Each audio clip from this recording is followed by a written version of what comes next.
Hello friends, welcome to perfect study. दोस्तों, आज हम सीखेंगे त्रिकोणमिति के बेसिक कंसेप्ट। ठीक है, तो चलिए वीडियो को हम स्टार्ट करते हैं।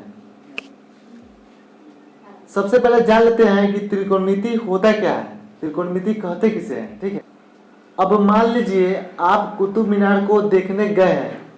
आप किसी पॉइंट पे खड़े हैं, वहां से कुतुब मीनार के टॉप को देख रहे हैं। अब अगर मैं आपसे कहूं कि क्या आप बिना कुतुब मीनार के नापे उसकी ऊंचाई को बता सकते हैं, तो जी हाँ, बिल्कुल बता सकते हैं। तो मैथ को जिस टेक्निक का यूज करके हाइट एंड डिस्टेंस को पता लगाते हैं, उसी को दोस्तों त्रिकोणमिति बोला जाता है। ये ध्यान रखना। और इसके अंदर राइट एंगल ट्रायंगल बनता है। अच्छा, ये त्रिकोणमिति वर्ड्स है, ये लिया गया है ग्रीक लैंग्वेज के 3 छोटे छोटे वर्ड से, त्रि, गौन और मेट्रोन से।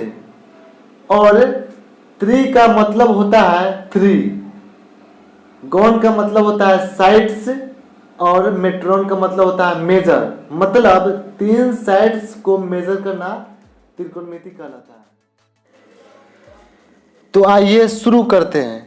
तो दोस्तों, जैसा कि हम जानते हैं त्रिकोणमिति राइट एंगल ट्रायंगल के आसपास घूमती है। तो आइए एक राइट एंगल ट्रायंगल बना लेते हैं। तो यहाँ पे मैंने राइट एंगल ट्रायंगल ड्रॉ कर लिया है और इसका नाम भी दे देते हैं।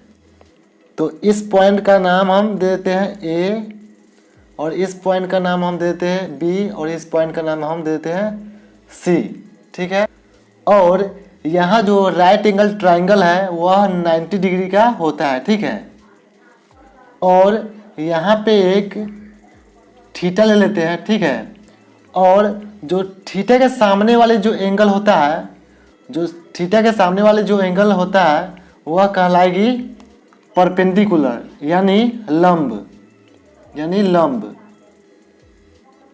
जिसे हम इंग्लिश में स्मॉल p से डिनोट करेंगे। ठीक है, और ये जो 90 डिग्री के जो सामने के होता है वो कहलाता है हाइपोटेनस, यानी उसको हिंदी में कहेंगे कर्ण, जिसे हम स्मॉल h से डिनोट करते हैं। और ये जो बच जाता है वो कहलाता है बेस, यानी आधार, जिसे हम स्मॉल b से डिनोट करते हैं। ठीक है, तो देखिए इसमें क्या है, हम यहाँ पे थीटा मान लिए है, तो थीटा के जो सामने वाले जो एंगल होता है वो क्या होता है, लंब। और ये जो 90 डिग्री के कोण के जो सामने होता है वो होता है हाइपोटेनस, यानी कर्ण। और ये जो बच जाता है वो आधार। ठीक है, अब मान लीजिए थीटा ये नहीं, यदि हम थीटा को यहाँ पे लेते हैं तो क्या फिर भी परपेंडिकुलर यही रहेगी? तो नहीं दोस्तों, यह चेंज हो जाएगी, क्योंकि जब थीटा चेंज होता है ना तो ये भी चेंज हो जाएगी। ठीक है, तो चलिए हम एक समकोण त्रिभुज को, यानी राइट एंगल ट्रायंगल को ड्रॉ करते हैं और उससे समझते हैं। ठीक है, तो मैं यहाँ पे एक समकोण त्रिभुज ड्रॉ कर लेता हूँ। ठीक है,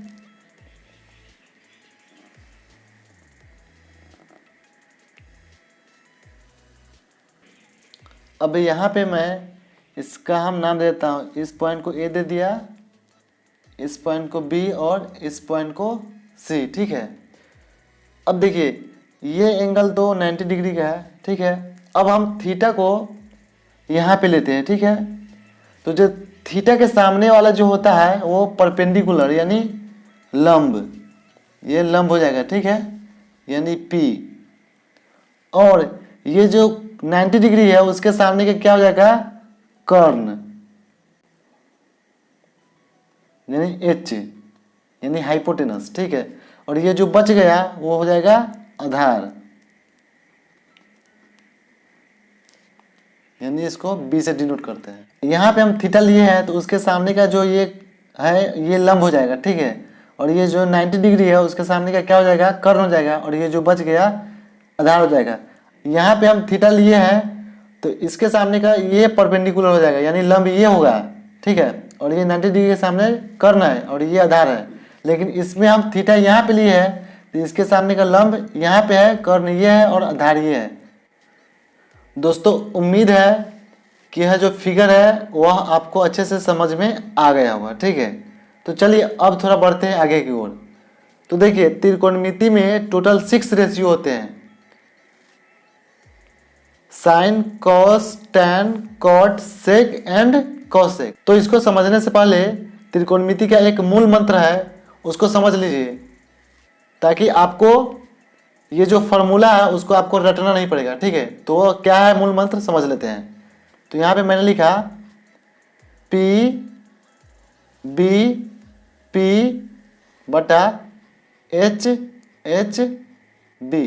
ये क्या होता है, इसका मतलब पंडित बद्री प्रसाद हर हर बोले, पंडित बद्री प्रसाद हर हर बोले। ठीक है, तो देखिए इसका मतलब क्या हुआ। तो ये सबसे फर्स्ट वाला जो है ये है साइन का, और ये है सेकेंड वाला कॉस का, ये थर्ड वाला है टेन का।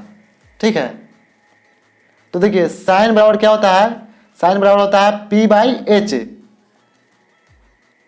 यानी लंब बटा में कर्ण, जिसको हम लिख सकते हैं पी बाई एच। ठीक है, अब देखिए कॉस का क्या होता है, तो ये साइन का हो गया और ये जो है दूसरा वो कॉस का हो जाएगा, तो हो जाएगा b बाई एच। तो b का मतलब क्या होता है, आधार, आधार बटा कर्ण, इसको हम लिख सकते हैं b बाई एच। अब देखिए ये जो बच गया लास्ट में वो क्या है, टेन का है, तो टेन का हो जाएगा p बाई बी, यानी लंब बटा आधार।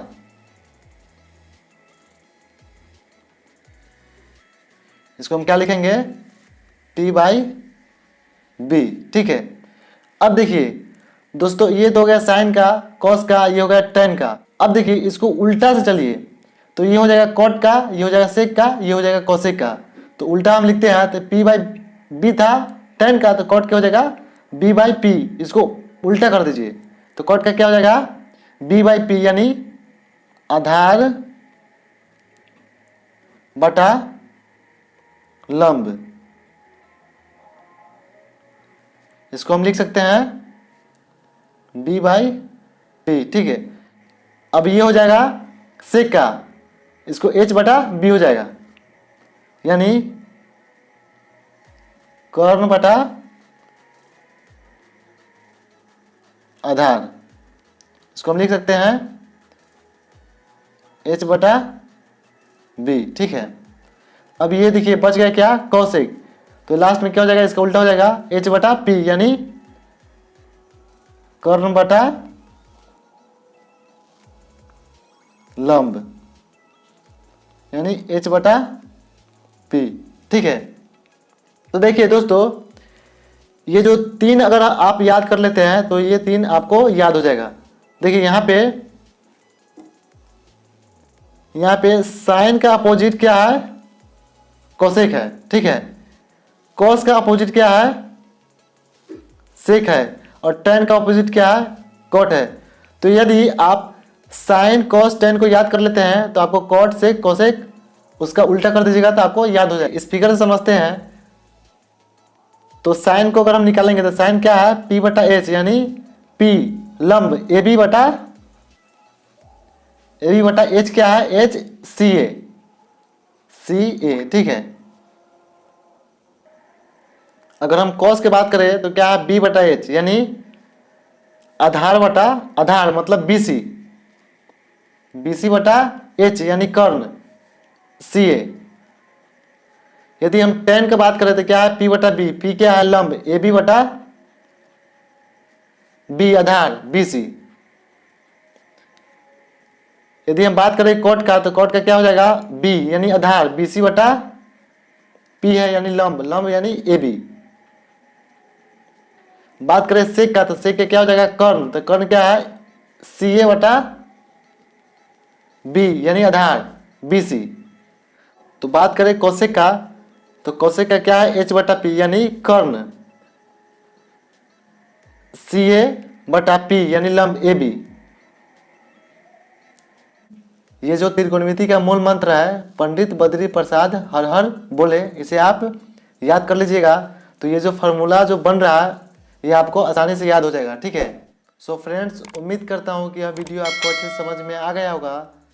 तो प्लीज़ लाइक, कमेंट और इस चैनल को सब्सक्राइब जरूर कीजिएगा। Thank you so much.